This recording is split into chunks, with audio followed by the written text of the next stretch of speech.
ఇది దానిమ్మ అండి. ఇది వచ్చేసి అంతా 1 మంత్ అవుతుంది పెట్టి. కానీ అందరు ఏమనుకుంటారంటే ఈ చిన్న కుండీలలో ఈ పండ్లు కాస్తాయా వస్తాయా అనుకుంటారు. మేము 3 సంవత్సరాలు అయింది కదండి సపోటా పెట్టి, అవి కాయలు వస్తున్నాయి కదా. ఇది సరిపోతుందండి, ఈ డ్రమ్ము సరిపోతుంది. ఈ వెడల్పు చాలు దీనికి. ఇట్లా గుబురుగా వచ్చేస్తుంది, పైకి ఎదగకుండా గుబురుగా వచ్చేస్తుంది. ఏవి కానీ అంటు జాతి మొక్కలు తెచ్చుకుంటే ఎత్తు పెరగవు, మనకు మంచి ఫలసాయాన్ని ఇస్తాయండి. ప్రూనింగ్ చేస్తూ ఉండాలి ఎప్పుడు. పళ్ళు రాగానే ఆ పళ్ళు తెంపుకున్న తర్వాత మళ్ళీ ప్రూనింగ్ చేస్తే కొత్త ఆకులు వచ్చేసి అప్పుడు మళ్ళీ పూత కాత వచ్చేస్తుందండి.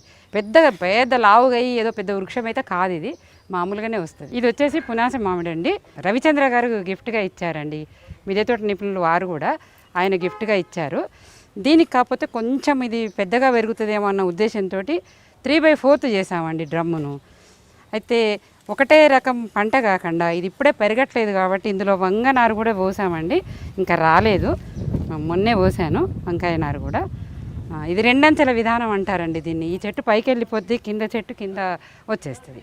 అదేవిధంగా అక్కడ కూడా ఈ దీంట్లో కూడా ఇది గుమ్మడి వేసుకోవటం జరిగిందండి. ఇది అమెరికా నుంచి తెలిసిన మిత్రులు గింజలు తెచ్చియడం జరిగింది. మరి చూద్దాం ఎంతవరకు వస్తుందో అన్న దాంతో ఇది గుమ్మడండి. ఇవి అక్కడ అమెరికా విత్తనం, చూద్దాం వస్తుందా రాదా అని వేసిన పూత వచ్చేసింది. కాస్తుందో లేదో మరి.